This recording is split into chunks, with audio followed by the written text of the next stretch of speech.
Rebecca, I have a question for you. Yeah?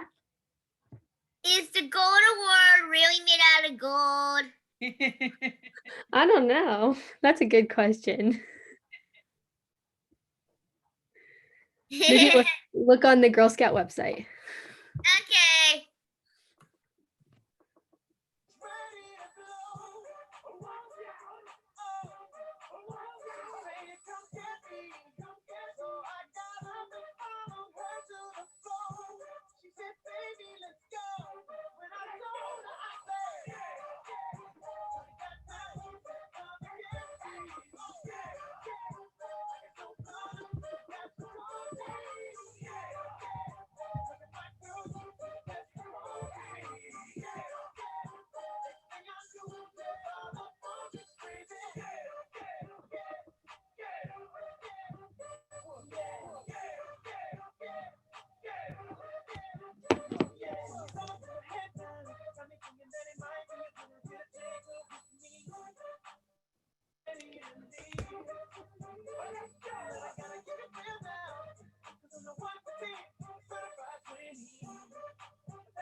Hello and welcome to our labor workshop. I'm really glad you all could make it. Sorry. Today's presenter is Melissa Matos. As Chief of Staff at the National Employment Law Project, Melissa supports building and sustaining organizational culture and practices that best serve the National Employment Law Project's strategic priorities and commitment to racial and economic equity. In close partnership with the Executive Director, Melissa ensures staff members, partners, and stakeholders see how unique contributions can further NELP's mission, while identifying larger operational patterns and opportunities within our movement to build worker power. Melissa has an extensive background within the organized labor movement, supporting short and long-term strategies and organizational effectiveness. While at the Communications Workers of America, Melissa worked as a national director centering economic challenges faced by Black, Brown, immigrant women, and LGBTQ+ workers, while by developing popular education curriculum, uplifting the lived experiences of workers, expanding skills and leadership development programs. Melissa has supported numerous winning organizing, contract, electoral, and base building campaigns. Prior to her time at CWA, she served as a political and legislative representative for the American Postal Workers Union. There, Melissa supported American Postal Workers Union's advocacy for a robust public postal service and key protections for postal and other federal workers. Before and during her attendance of graduate and law school, Melissa supported immigrant community organizing efforts in St. Louis, Missouri, and Miami, Florida, around racial, religious, and gender discrimination, focusing on improving workers' access to healthcare and protection of workplace rights. So today, Melissa will talk to us about labor and stuff revolving around labor. So we'll have her presentation until about 11:45, and then we'll have a little Q&A. Feel free to put questions in the chat as they come up. And then we'll have a take action brainstorm. So don't leave. After the Q&A, we'll talk about how we can take action. Yeah, if there are any questions, you can put them in the chat. And in the slideshow, it talks about if you want to join our team, you can fill out the Google form. And if you want the Google form, just DM me in the chat and I can put it there for you. Yeah, Melissa? Rebecca, thank you so much for having me. How's everybody doing? You can give me a hand wave or like a thumbs up or all right. Hi, Victoria. Hey, Haley, Krissa, Anne, Sophia and Solomon and area code 510. Hey, everybody. I'm super, super glad to be here with you all today. So how about we start is it okay for all of us if we just name this, that this is like our space, right? For the time that we're here today, this is our space. So any questions that you have that come up, thoughts that occur to you, put them in the chat or just like raise your hand, unmute yourself, jump in. Let's pretend like we're all in a room together, like the good old days, and we're having a conversation. How does that sound to folks? Good, good. Okay, awesome. And let's start also like with a round of introductions. So I know like a little bit more about you all. So we can, if it's okay with folks, let's start with your name. I'm interested to know how old are you? I'll share how old I am too, and I'll be, yeah. And your gender pronouns, and a question is, when you hear the word union, labor union, what do you know about labor unions, or what image comes up in your mind? Maybe it's a lot that comes up for you, and maybe it's a blank. So if you could share that. So I'll start again. My name's Melissa Matos. I am 30-something years old. I am 36 years old. I live in Washington, D.C. And when I think of the word labor union, the thing that I think about is power, and power for working people. That wasn't always the thing that came up for me when I thought about labor unions. I used to be a blank, but now that's what I think of. And so, yeah, go ahead. And then you can pick the next person. So I'm going to pick Rebecca. Okay. So, hi, I'm Rebecca. My pronouns are she and they. And I'm 16. Wait, was there anything else before the labor union? What I think, yeah, you said your age, your pronouns, and then labor union. Yeah. Okay. Yeah. When I think of labor unions, I think of people working together to make their conditions what they need. Awesome. I choose Carissa. Okay, hi, I'm Carissa. I'm also 16. I go by she, her, and when I think of labor unions, I think of groups of people working together to fight for rights. Awesome. Thanks, Carissa. Oh, I have to pick someone. Yeah. Charlotte. I'm Charlotte. I go by she, her. I'm 16. And when I think of unions, I think of people uniting for rights in their workforce. Awesome. You pick me? Yeah. Yeah. I'm Anne, and I'm really 52. And so let's see, labor unions, I see them as kind of something that's been lost and we could use more of now. Awesome. Thanks so much. I choose Solomon.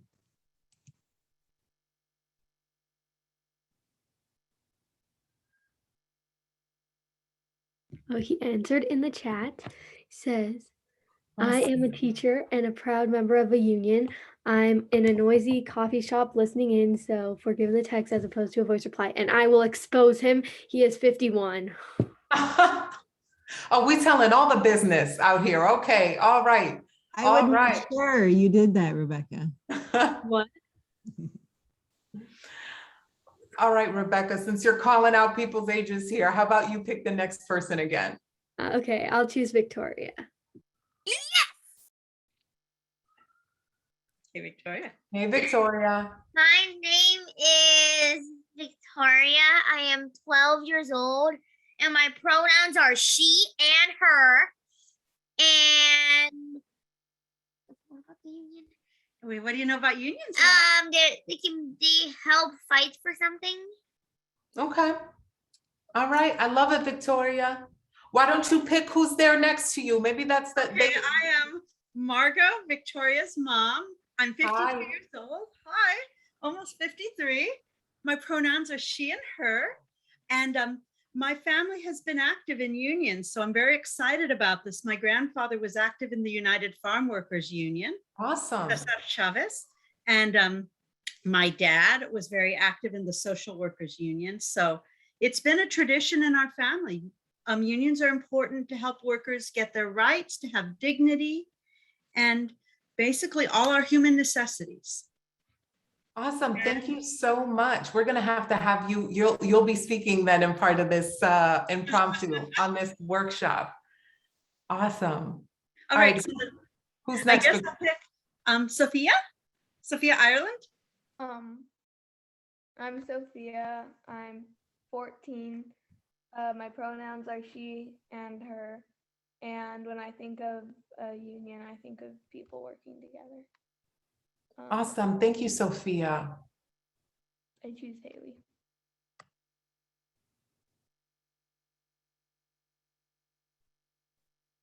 Haley, I think it was you next.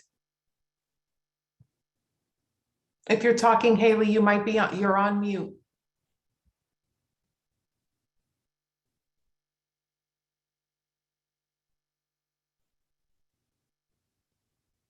Okay. Oh, hey, okay, Haley's in the chat. Great.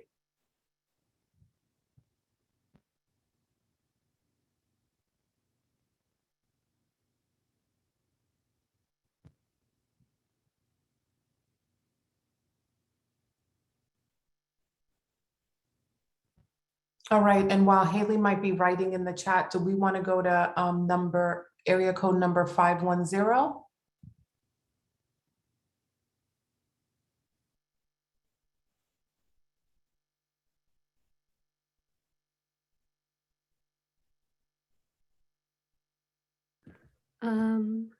Not sure where. Okay. All right. That's my mom. So her name is Jamie and her pronouns are she, her, and she has 48. And I don't know what unions mean to her, but I know she's part of the teachers union, I think. Okay, awesome. Thank you, Rebecca. And thank you everyone for sharing what unions mean to you or what comes up for you when you hear the word union. And see, Haley wrote in the chat here, my pronouns are she and they. What I know about unions is my teacher explained them to my class and she's 14. All right. So again, thank you everyone. And something I wanted to lift up, like Anne mentioned, part of the reason I asked this question is that sometimes nowadays there might be this blank for some people of what a union is, but it really is what many of you brought up, which is a union is essentially an organization where workers at their workplace can come together to fight for a voice at their job, right? So in essence, an example I would use, and I'll get more into this, is if I go to my boss today and I try to ask for a raise and I just do it by myself, the boss can just say to me, no, I don't have to right? I might be intimidated. There might be a lot of circumstances which might prevent me from doing that. You know, I might be afraid I'll get singled out. I might be afraid, you know, maybe because of my background, my race, my gender, that I feel like I don't have equal footing to ask for that. But what a union, if all of us get together, let's say it's all of us on this call, and we all show up and go, hey, we want to raise, right? We know the company's doing well. You know, it's easy. It's harder than a little bit, right? For the manager to be like, well, I don't know about that, right? So I'm going to share some slides with you all, but like I said, I really want this to be a discussion, and I'm going to begin. Give me 1 second.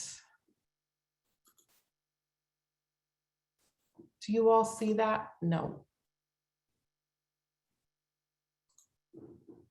Oops, hold on. Yeah, oh wait, I took it away.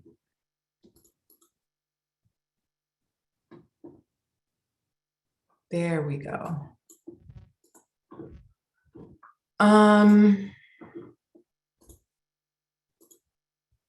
Do you guys just see the slides?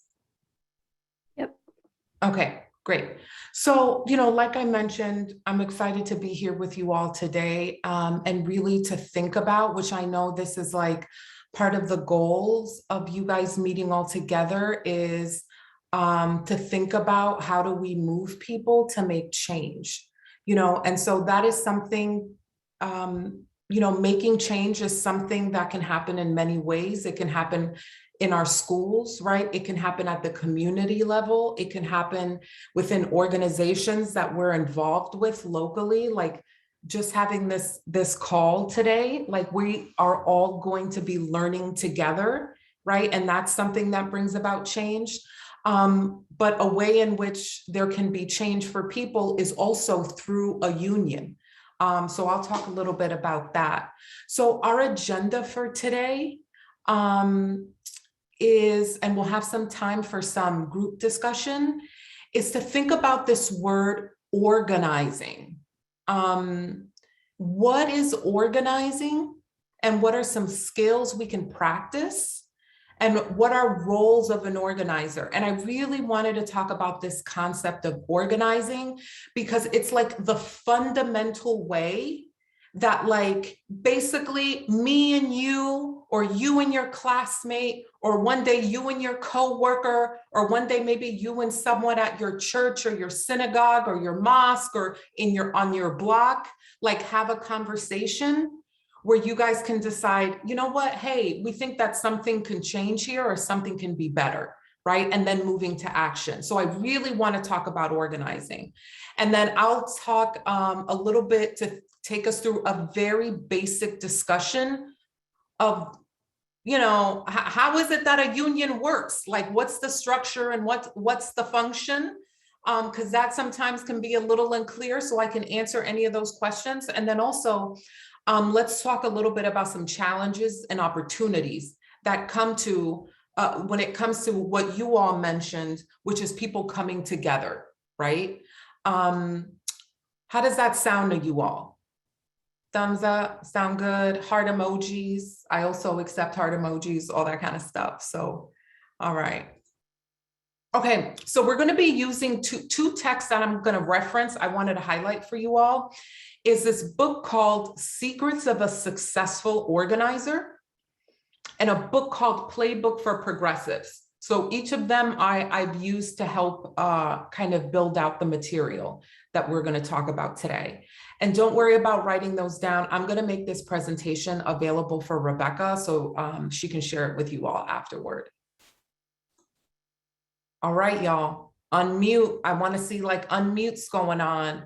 What is organizing? When you hear that, what does it sound? What do you think of? What do you think organizing is? Any one can say it on voice. It's when people are stronger together. Awesome, Victoria. I love that. When people are stronger together.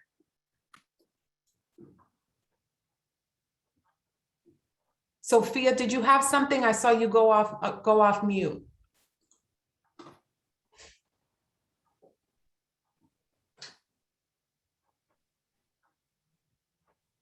No, maybe the dog had something. I saw the dog come up. Does the dog have anything to add? No. Okay. So, there can be various ways that we think about organizing. And so, we see this little picture here, right? Of like, can someone describe to me what's going on in this graphic here, in this picture I have up?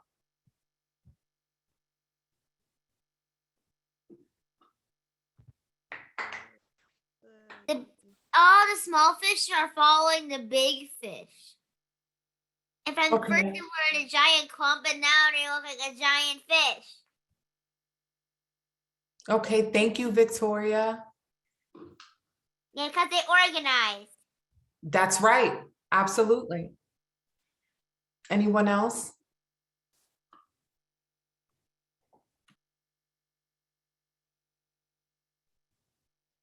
When they all organized together, they could like be more powerful than the bigger fish. But when they weren't organized, they were all separate and kind of running away from the big fish. Mm-hmm. Very good, thank you. And Haley, what'd you have? Haley, I think maybe the volume is slightly low. Can you repeat that? So at first the larger fish or whatever was chasing all the smaller fish, but then all the smaller fish organized and like a giant fish, and it looks like they're chasing the larger fish away. Yeah, thank you. Thank y'all for that, right? So I think what the top picture shows us is that when we are all kind of doing our own thing, right, and not acting collectively or not acting as a group, it can be easier, right, sometimes for that big fish to chase after us. But when, and that could mean that maybe there are things in our community that we want better, right? But if we're pursuing individual solutions or not like talking to our neighbors and not working collectively, sometimes it's harder to get things done. But when we organize, right, like these fish have here, now the big fish is running the other way. So one of the things that I wanted to highlight is this idea of organizing being is like an attitude, right? Organizing is an attitude. And that's an attitude in which one of the ways that like I want us to think about this today is that taking action is better than complaining. How many of you find it easy to complain? Oh, I can do that all day. I wish I got paid. I wish I got paid for complaining because I would be rich, right? Like I can complain all day, but the attitude of an organizer is that problems are something that are just waiting for a solution, right? And that strength in numbers is a part of that solution. And that those solutions to problems that we feel or problems that we complain about, and it is okay to complain, that's okay. But then at some point, we move to action to solve our problems.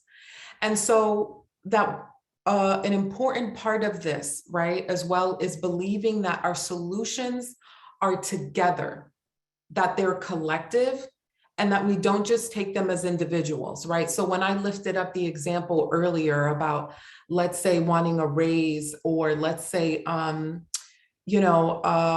of a sister on the call mentioned, being involved or having family from the farm workers union.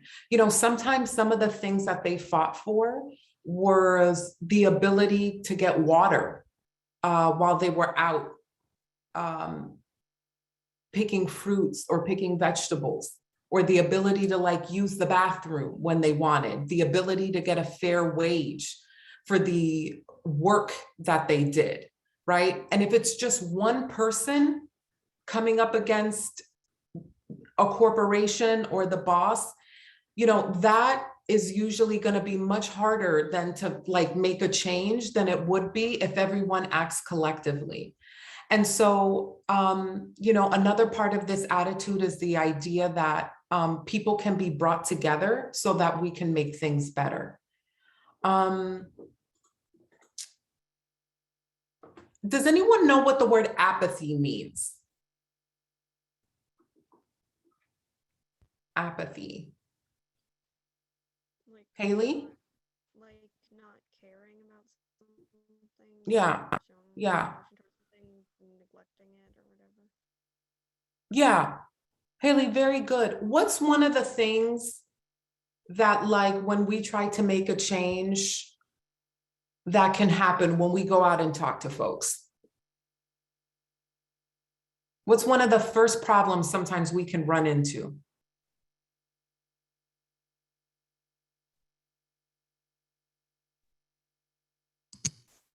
People can think that they won't be able to make a change.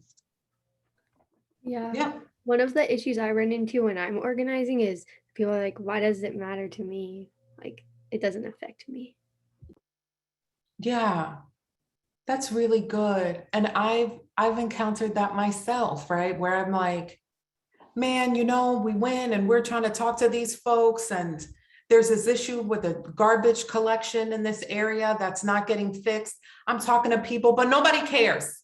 Nobody cares. I give up. We can't do it. One of the things that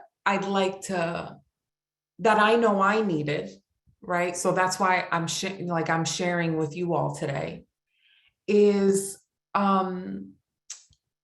support and believing and knowing that like apathy isn't everything. It isn't real all the time, right? And that often if we think what the problem looks like is, someone said this, no one seems to care. But sometimes what we can think about, right, with the organizer's attitude, it's not that no one cares, but everyone cares about something, but maybe it's just not what they might expect. You know, I'll share a story. When I was working with a union, I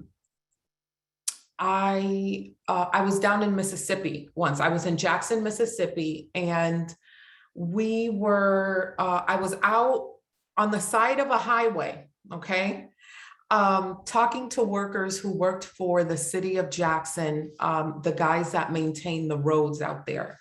We were out there trying to get folks who worked for the city of Jackson to get to join the union, and also to vote for a new mayor that we thought would be really good for the city and really help the workers by increasing their wages and having better protections at work.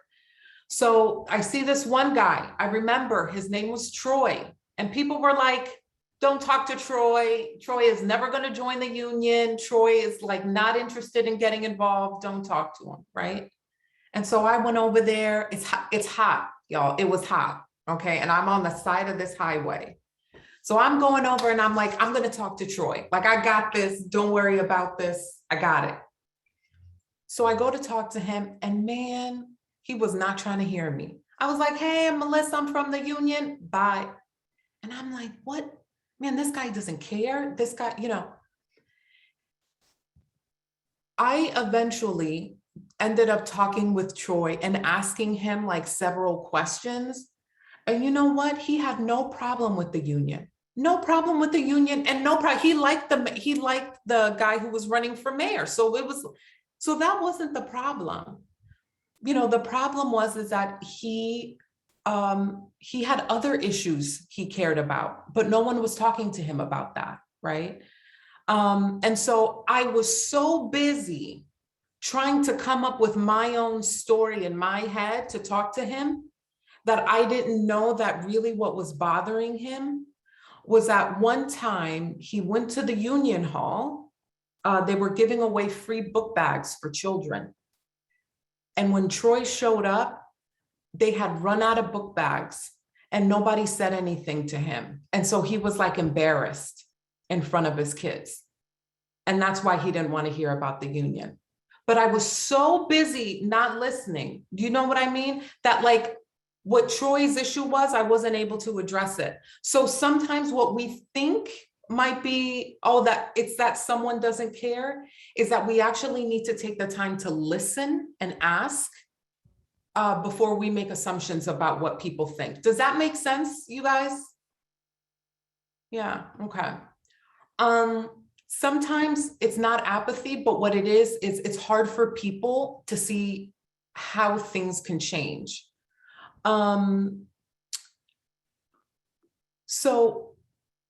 You know, an antidote to this could be sharing a credible plan and tactics that can make change, right?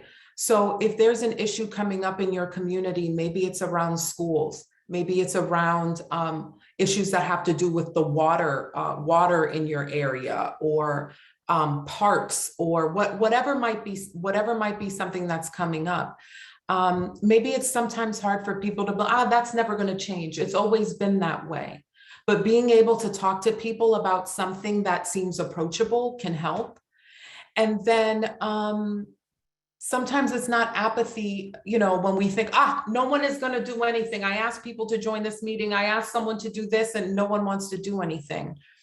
One of the ways that we can approach that is to figure out sometimes very small and specific requests that meet people where they are at.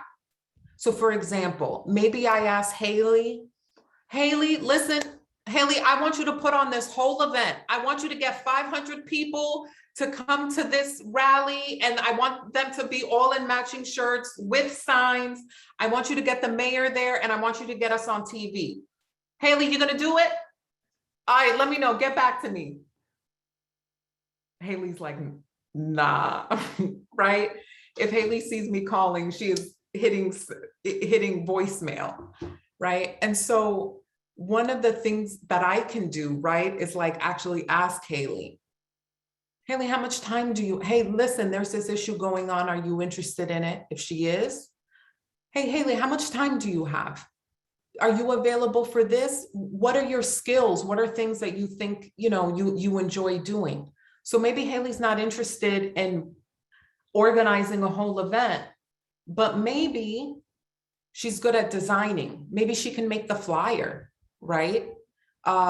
Maybe, you know, she knows someone that has a place where to get a lot of water for this rally. So maybe Haley just brings water. And so thinking about ways that we can ask people things that are really approachable for how they can get involved.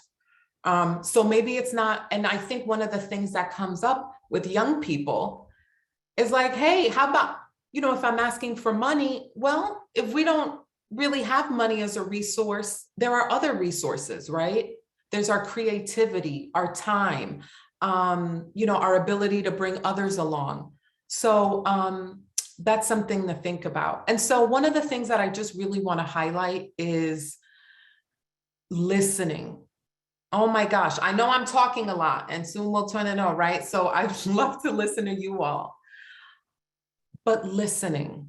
And I bring this up in part because my own evolution as an organizer is really, I really had to hone on the ability to stop and listen, right? So trying to avoid distractions.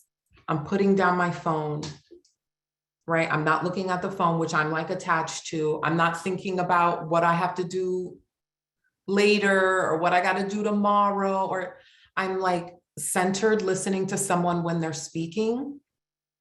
I'm slowing down, right? Sometimes I'm hearing someone talk and I don't know, I think Rebecca might have mentioned this in my bio, but I'm an attorney. I'm a lawyer by training.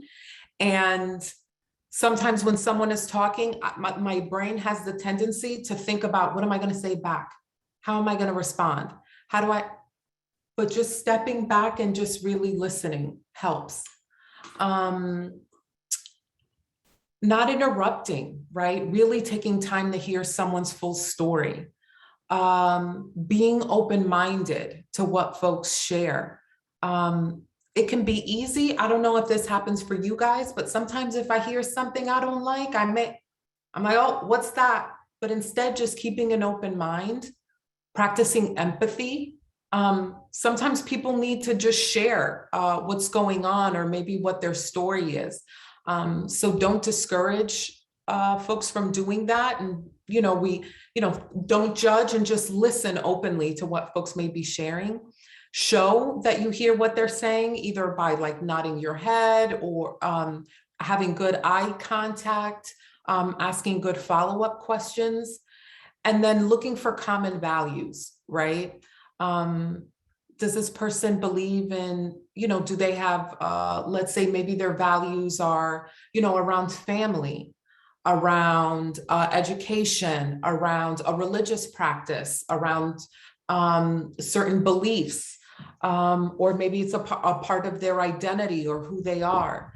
And also when we're organizing folks and when we're really listening, it's really about, I would say, is not about selling something to someone, right? We're not selling cars here, it's about learning and really like listening to someone to really learn what their story is and what their point of view is. I don't know if folks had time to read this. Did anyone have time to read a chapter from the Playbook for Progressives book? If not, that's totally okay. If you did read it, if you could raise your hand. I read a tiny bit of the Foot Soldier chapter. Okay. All right, and that's totally okay. I sent that super late. But if folks have a chance, if you want to take a look at that later, after this call. Yes, Victoria. Word. What was that? What does the word cadre mean? Cadre means a group, like to have a group of people that are around you and are supportive. What's an gator and a comrade? Okay, so let me run. I think this is a great idea, Victoria. I'm going to run through these a bit. So let's do that. Agitator. So Victoria asked about agitator. I'll give you an example of what in the organizing world folks call agitating. So especially in the union world, right? If someone says, so one of the roles that I had while I worked at I've worked for labor unions for about a decade. And one of the roles I had was also doing health and safety organizing, right? So when people are at work thinking about what are safety issues that come up in their job. And some of the workers that we represented were cable installers and electricians that would often go into the attics of people's houses or go into attics of buildings. And in California, this would be a really big issue, that it was like 100 degrees outside, right? It's like really, really hot. And these guys are like men and women are going into attics to install things. And it would get really hot and someone could pass out. Someone could die of a heat stroke. It could be quite dangerous, right? And so there used to be an issue around getting breaks after being in the, let's say a roof for so long, or getting particularly water breaks. And so an agitator would be like, for example, when the company would schedule so many jobs that you couldn't take a break, and and so then you get in trouble at the end of the day because you didn't finish all your jobs. And sometimes guys would stay up for a really long time. An example of agitation would be talking to someone, and let's say I'm talking to Solomon, right? And I go, Solomon, hey, listen, man, I saw that you did 5 of those installations and you were stuck in that roof and it was really hot and you got heat sickness. And, maybe Solomon says, I know, but there's really not much I can do about it. I just, I got to just do the job and move forward. The agitation part would be me saying, hey, Solomon, I hear you, right? But, we can do something about that, right? We can, the company knows that they're giving him information to let him know that there is something we can do to affect change. Hey, Solomon, you know that they're booking us with 5, 6, and 7 jobs? And then saying things that would want to get to him to move to action. Does that make sense, Victoria? I think that's a snippet. Okay, a little bit. So anyway, I would, encourage you all. It might be the reading level for some folks. I think for most on this call should be fine. But that's a suggestion I would take for folks to take a look at. So I'm just going to skip forward a bit. So unions, and I'm going to go through this really quickly. Victoria, how's my time? I'm sorry, not Victoria, Rebecca. Maybe like 5 to 10 more minutes. Okay, perfect. Thank you. So, unions. All right, let's talk a little bit about their function. So, actually, I'm going to go back. I've been talking about all this organizing, right? And moving people to action. And that there are various ways that people can do that, right? What we're doing on this call again today is an example of like organizing, right? When community groups get together, that's an example. Student organizations working on addressing issues around climate, around student loans, around those are examples. And so unions are also an example of ways that workers can build power, or that people in the community can build power as well.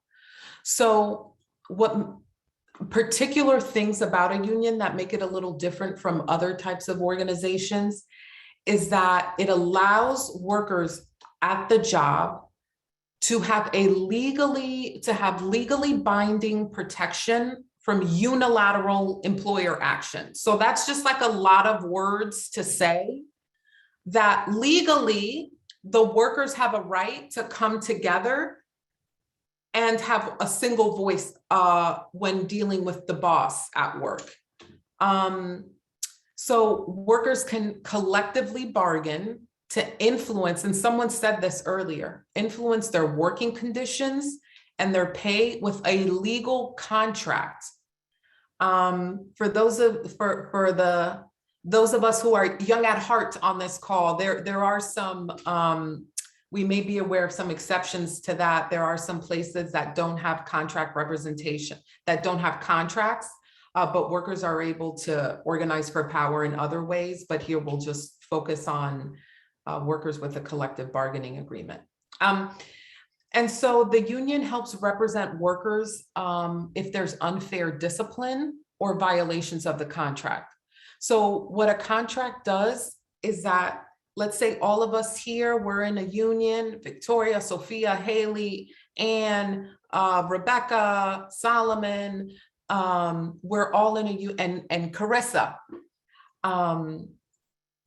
That allows us to come together, and then when we go to address the company, we come up with an agreement that is legally binding, and we have a contract that says this is how much folks are going to get paid, this is how much vacation time we have, this is what our health care will be like, this is what will happen if someone is unfairly disciplined. So it gives a process, right? Because otherwise, without a contract, for the most part, workers really don't have those kinds of protections at their job. And so structural issues that I wanted to bring up,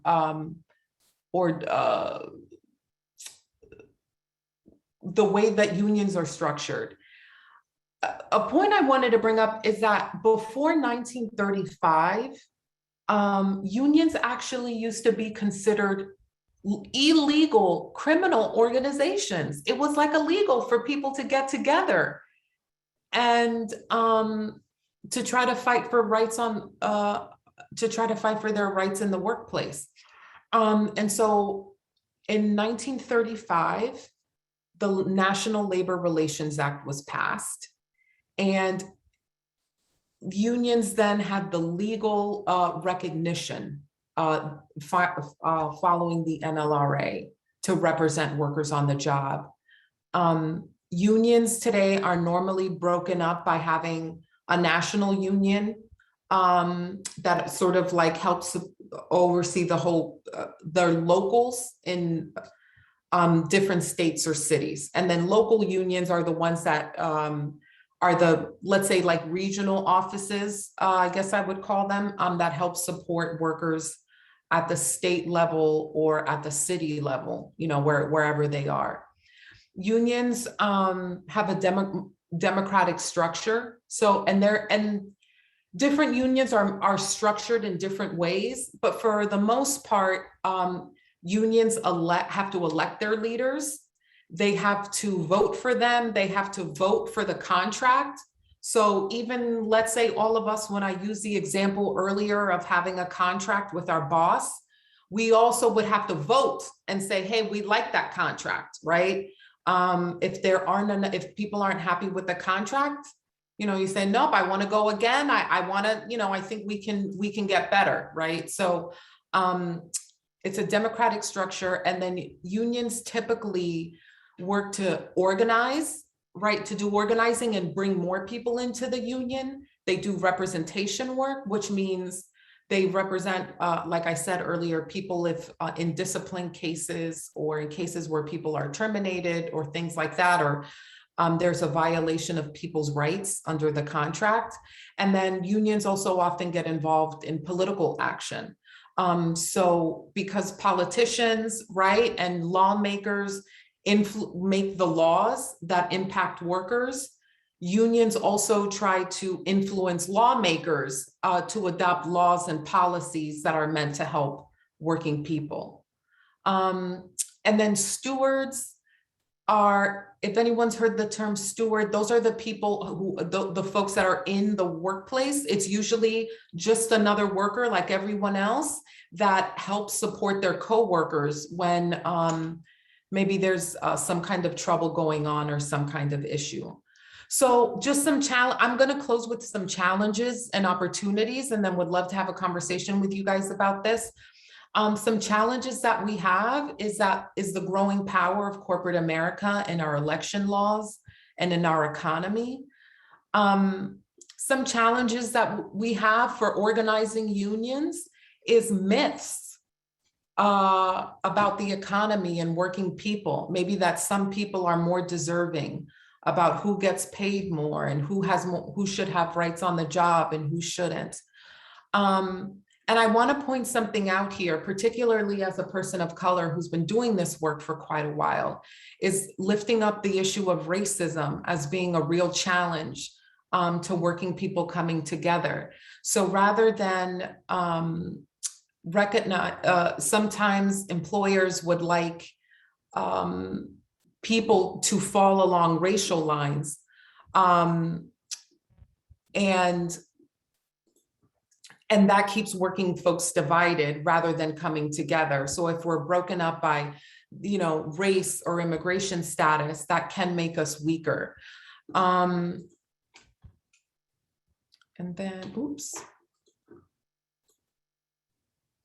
I'll just move forward. And then some opportunities that we have that I think, and I'd love to hear what you guys have to say about these, but you know, a growing awareness that there is an influence of corporate power in politics and in our economy.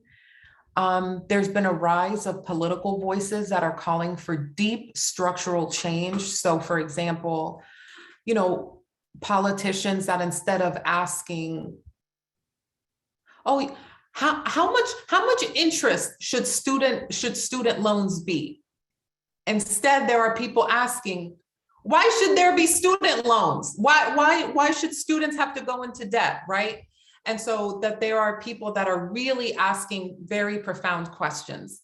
Another opportunity is folks that are recognizing the intersectionality of different movements. Has anyone heard this term intersectionality before? Can someone, go ahead, come off mute, and if someone wants to explain this concept. So go ahead, Rebecca. Where different identities can intersect. Yeah, very good. So sometimes what we've seen now is that folks that are doing worker organizing are understanding how the same people that are attacking workers' rights are also attacking women's rights or LGBTQ folks' rights, or understanding that, let's say if someone is trans, that understanding that the employer having bathroom, that when you know, we don't just fight for trans rights out in like a vacuum, right? We think about people at work, or we think about racial justice or racial equality at work, that's important too. And so intersectionality can come up in ways like, you know, when we are involved in environmental justice fights, that we see how there's a disproportionate impact for poor people or for brown people, or people that live in, you know, rural or city areas. And so understanding how our different identities are impacting us. And then I think with the COVID-19 pandemic and unemployment, that there's been opportunities for people to understand that workers having the right to come together and fight for their safety and fight for like wages and fight for a voice on the job is really important. And I think also, you know, we saw last year uprisings, right, around racial justice, and that there's been a reckoning and a real, you know, and I've seen this, I have to say, in a lot of my work, which is often anti-Black racism. It becomes an experimenting ground for practices and policies that are then used to oppress everybody else, right? So if it's okay to lock up disproportionately Black and brown folks, how does that then impact the way everyone else, right? People who may not be in that category, or if immigrants are treated certain ways, how that then can, like the politicians who might be attacking immigrants are also attacking women, or taking away women's rights. So that I'm just gonna stop there. And so if anyone has any questions, please feel free. Like I'm happy to take questions now, but then also a question I wanted to raise is, I'm curious to know what opportunities do you all see to raise the standards and conditions of people in our communities nationally and locally. So with that, I'll just pause there and would really love to hear any questions from you all. Maybe what you think about the discussion question or anything else that's coming up for you. That was so good. I really enjoyed your presentation. Thanks, Rebecca. So you introduced the Q&A, right? So Carissa is on our team, and she will be saying any questions in the chat or some questions that our team came up with. Yeah, and you can answer that discussion prompt too, if you feel moved to. Okay. Hi. Okay. So a lot of the questions you came up with have already been answered through your presentation, but one we had that was, I guess, kind of building on to what you said, is that in what ways are there inequalities in the workforce? So just like including like wages, or also different inequalities regarding like positions or treatment. Yeah. Carissa, say that one more time. Say that one more time for me. Sorry, I might have been kind of far away. No, from it's okay. It's okay. Just What's on your mind, or what's there? So some like common inequalities that you encounter like in your line of work. Yeah, so Qualities that, okay. Thanks, Carissa. You know, in terms of qualities, if we take it back, I think to the discussion that we were having about an organizer's qualities, right? So there was like the brief reading that I sent, and but you know, an organizer at heart is like somebody that like listens deeply and hears like what's important to people, what values they have, and then can connect that to what is it that you're trying to achieve that improves conditions for everybody.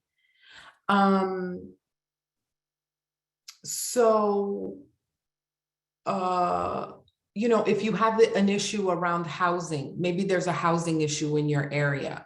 I know, for example, I think, Rebecca, you mentioned being in the Bay Area. You know, I live in DC. Housing is like very expensive. It's very hard for people to have affordable housing. And, you know, sometimes, let's say you're trying to, you know, someone's trying to organize around housing rights, right? Or to keep rents at a stable level so people can afford to live there. And not everyone has to be a millionaire. You can work a regular job and be able to live somewhere, right? And, you know, maybe if you talk to someone about that, if it was back in the old days, I would have gone right over to Sophia and been like, hey, Sophia, I need you to sign my petition because it's really important that like we keep the rent stable around here. Da, da, da, da, da, da. And maybe Sophia's like, I can pay my rent. Let's say she has no problem, right? But maybe if I take some time to listen and I find out that what's really important to Sophia is that the community remains stable, right? That she likes the little coffee shop that's on the corner, right? And that it's a small business and she likes the owner, and that if rents go up, that little business is going to be gone. So, you know, asking questions and think like that I go, oh, that's Sophia likes the small businesses. She likes that little shop. So instead, when I go to talk to Sophia, I go, Sophia, you know, that coffee shop is going to be gone if these people keep raising these rents around here, right? Or, you know, that little boutique you like with the earrings and all the stuff that, you know, that's gonna, and so, you know, an organizer is someone that finds ways to move people. So that's a response I have to that. I see Anne has her hand up. Yeah, thanks. You mentioned the COVID pandemic, and I really think that has shone a light on issues of service workers in restaurants in particular. And I heard, I listened to these random podcasts, you know, and I was hearing some workers talk about how they really felt like the management had really no empathy or understanding for what was happening during that time when they went back to work and nobody in management was around. Nobody in management would come into the restaurants. They were kind of just left there to be the ones that were sacrificing themselves really to keep the business going. And I think that's just an interesting observation and just one area, one small area that the pandemic impacted those types of service workers. That's Anne, thank you so much for bringing that up. You know, in the pandemic, when we think about who the essential workers were, right? People who were working at the supermarket, people that were working in healthcare. And often, and when we think about folks working in healthcare, doctors and nurses certainly extremely, extremely important, but there are also the janitorial staff, the security staff, the cafeteria staff, techs that move people to different rooms, and often these folks are very low paid. And so, when we think about sometimes the culture or beliefs that we may have in this country about like who deserves to be paid in a way that allows them to have dignity and just pay their bills, I think the pandemic really highlighted what work is like really important, that like essential work we realize it's like low paid work. People working in stores, but why? That's a decision that we make as a society. It's not something that has to be that way. It's not like, the weather, it rains now, it's just, no, it's a decision that's made. And so we can decide that, no, actually, that's not okay. And I think anyone that works at the supermarket should have, should be able to provide for their families and have a voice on the job. And then one last thing that I'll add about that is that there are many supermarket workers. There is I'll put the UFCW, the United Food and Commercial Workers Union, represents a lot of people that work in supermarkets and work in department stores. And you will see the research shows that in places where there is a union, the workers have had better protections against COVID, because they have a voice on the job to tell the boss, I'm not going in there like that with no mask. I'm not having 200 people in this store. You better space people out, right? That's what a union can allow us to do. But without one, it's harder to do that. So thanks so much for lifting up that point, Anne. So poignant. And then I see, Sophia, I saw you put in the chat that unions have been a part of your life from really young. Can you say a little bit more about that?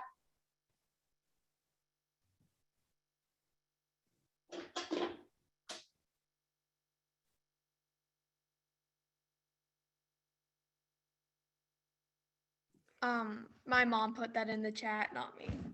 Okay. Well, does your mom want to say anything more about that? I'd love to hear that. Sure.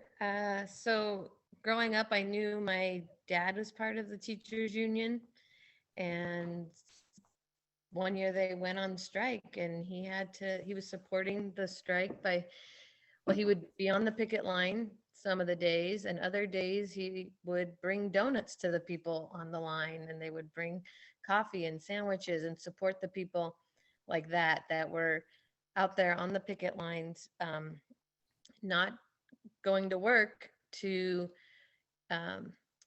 fight for their rights. They couldn't come to an agreement on a contract with the district, so they had to go on strike, and that was the way that they could fight for their rights. Sophia, how'd that make you feel to see that?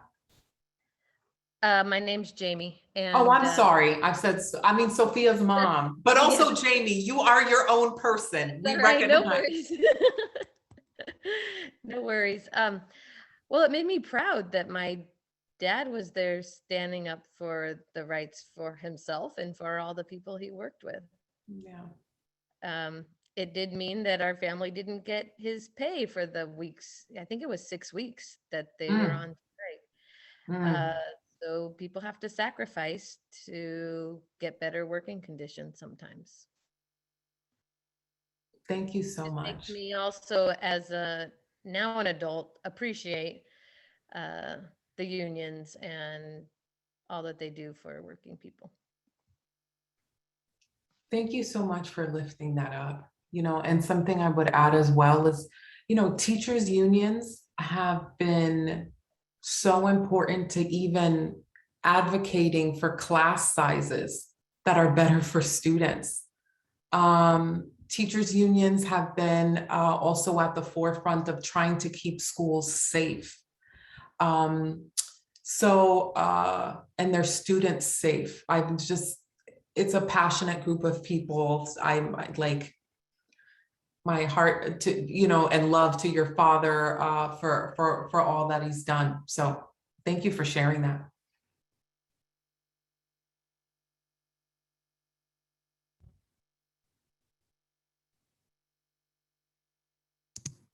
Can you talk a little bit about how companies have fought against unions and what's the degree that still happens? How difficult now is it for some workers to form unions? Oh my goodness, really great question. There's various ways in which companies try to fight against workers unionizing. So some examples are, and Anne, you might be familiar with some of this, or folks that were around when NAFTA, or were aware when NAFTA was passed. You think in some ways it could be offshoring jobs. So maybe jobs that were very popular to have here in the United States, particularly in manufacturing. When we used to make things here in this country, those used to be like very unionized jobs. Many of that stuff has moved overseas. So that's one way. One of the unions I used to work at represented a lot of call center workers, right? So you got an issue, you call the company. Now, instead of getting a call, talking to someone in a call center in the United States, it'll often be someone overseas. And actually, when I mention that, I want to be clear to, when I talk about moving jobs overseas, that it's not to pit American workers against workers in other countries, because often the companies are exploiting everybody. So it's not that we have it's not to have a problem with the Mexican worker or the worker in China or the worker in Bangladesh. We should be in solidarity with them, understanding that corporations are moving jobs in places with the cheapest labor. And what we really should be arguing is that those people should be paid more so that we're on an even playing field. But that's one way, is moving jobs overseas. Another way is, particularly now, is what some folks may call the gigification of the economy, where there are companies that don't want to hire people as an employee, but instead hire them as, this might get too technical, independent contractors. So when you think of companies like Uber and Instacart and Lyft and, that heavily influence how the person is behaving in the capacity of making them money, but they're an independent contractor. So they're not responsible for their benefits or anything like that. And also the workers can't organize. So everyone is treated as an individual. There isn't yet any laws to help those folks organize. There was an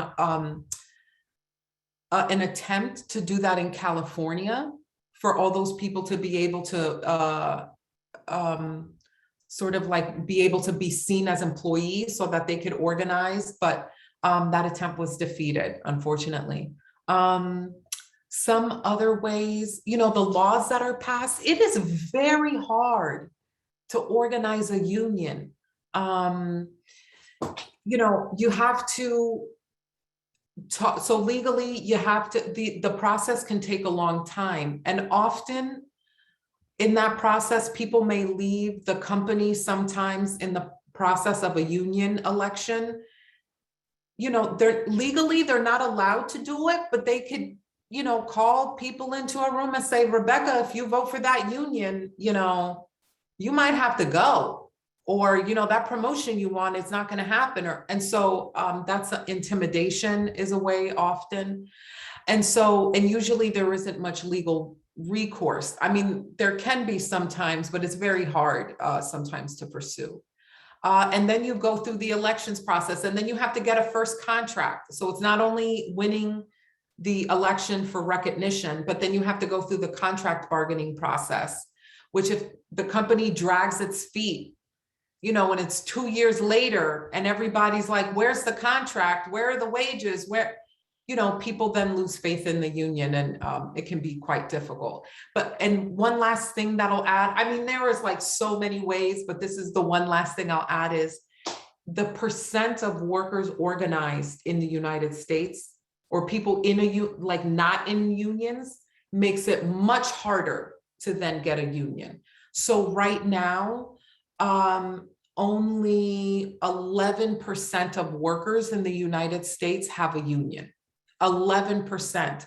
So, right, that means the other 89% of workers aren't in unions. So then it becomes much harder for my workplace to organize, because there's some other company that doesn't have a union and can, you know, and so those are some of the challenges as well that employers put up.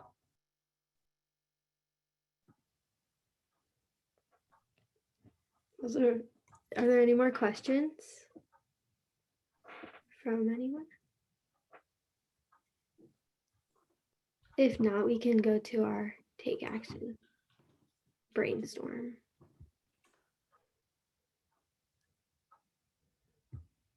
Well, you guys have been awesome. Thank you so much. I'll let you guys, so it's brainstorming now, Rebecca? Yeah, would you be able to stay on and help us? Yeah, absolutely. Awesome. Okay, I can like open a whiteboard and we can all see what people think on there. Okay. Let's see. Can you guys see the whiteboard? Yes. Do you see how to write on it?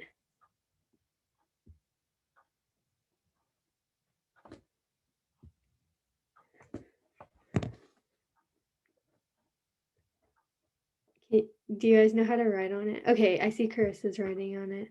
Everyone can, like, if you have an idea, feel free to write it down, but otherwise we can just talk about it.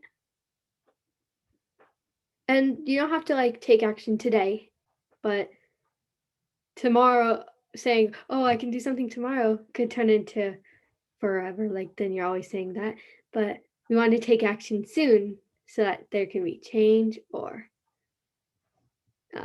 we can see what needs to be done or help unions, even though most of us are not old enough to be in unions or are not part of unions because we're students. But students, like Melissa said, students are or can be organizing, like with clubs and stuff.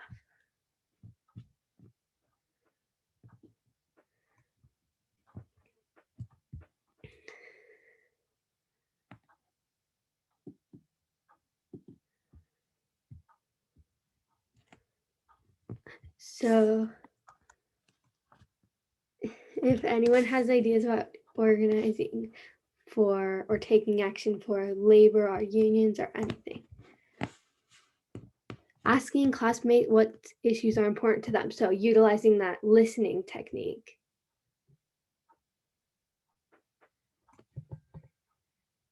Yeah, like an open forum.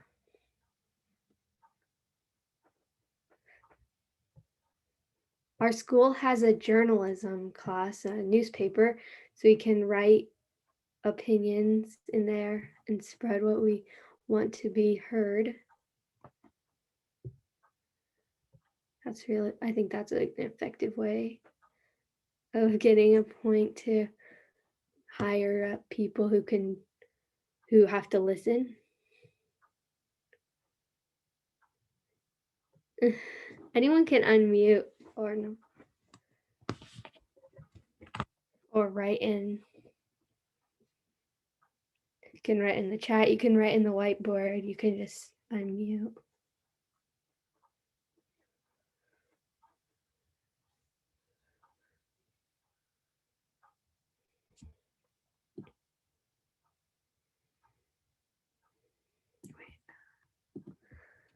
Text here.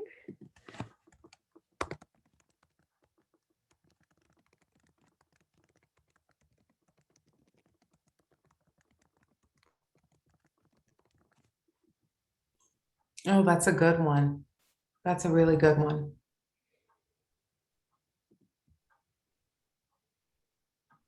Does everyone know what a picket line is?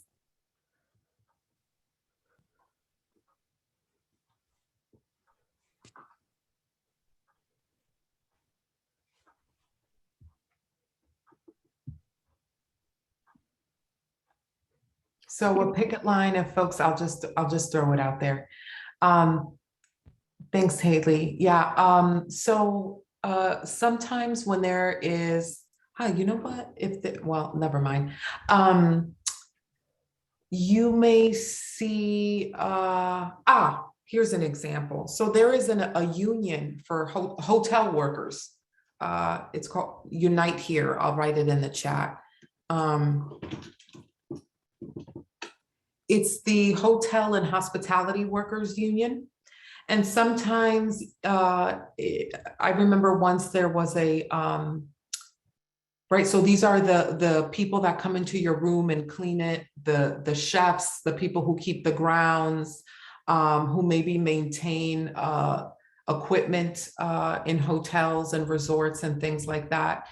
And sometimes if there is a contract they're trying to negotiate with the hotel or the resort, and worker and things aren't going well, or the company is holding out, sometimes what workers will do, and many unions, they'll stand outside of the they'll stand outside the building, and they'll have signs and they'll have t-shirts, they may be chanting, and that's called the picket line. It's people coming together to express publicly that there is a work-related issue with that employer.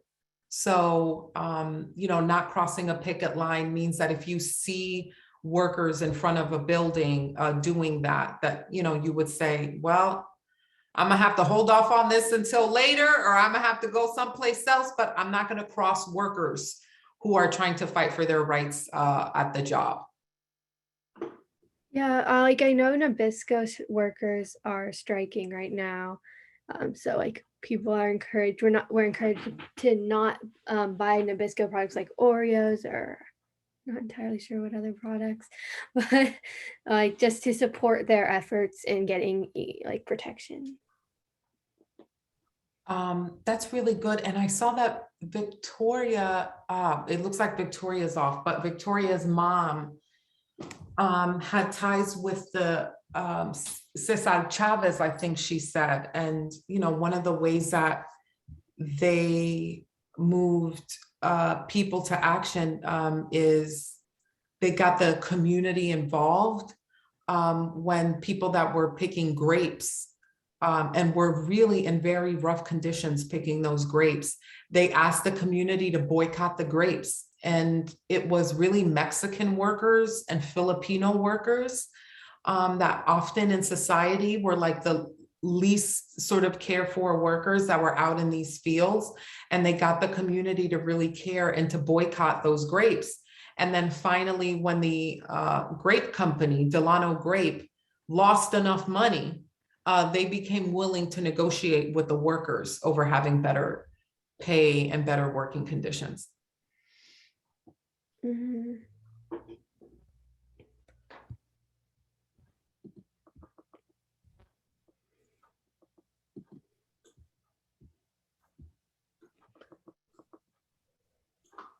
And Anne sent a message privately, and she said, I think often when workers strike, they are seen or portrayed as not hardworking. So whatever we can do to support them, like not crossing picket lines or boycotting products, would start to change that. Absolutely.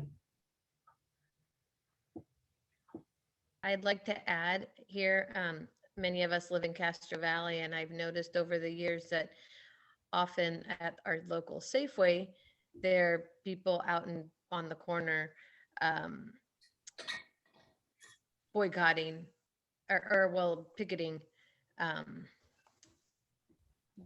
for their rights and because they weren't being treated fairly. So whenever they're out there, I choose a different store to shop at and not shop at the store where they're having issues. Really good. Yep. Same here. Same here.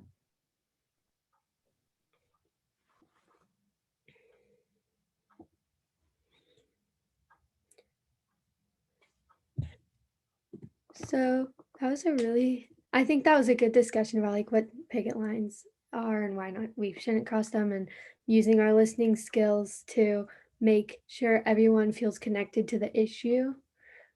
So I'm gonna stop sharing the screen or stop sharing the whiteboard. Feel free to like take a screenshot of it if you want, or it will go in our article that we'll put up. And when Melissa sends the presentation, I can add the take action ideas that we came up with. Even though there aren't that many, they can turn into a lot. If you like see a company where the workers are striking, like that happens all the time. So you can remember our idea of it's not our idea, but like just not crossing the picket line when you hear about something going on. Yeah. So if one of those moved you, or if you have another idea, feel free to put it in our what's it called, Google form, so that we can get some feedback from participants. So all of you can like tell us what you thought of the workshop. I'll put it in the chat right now.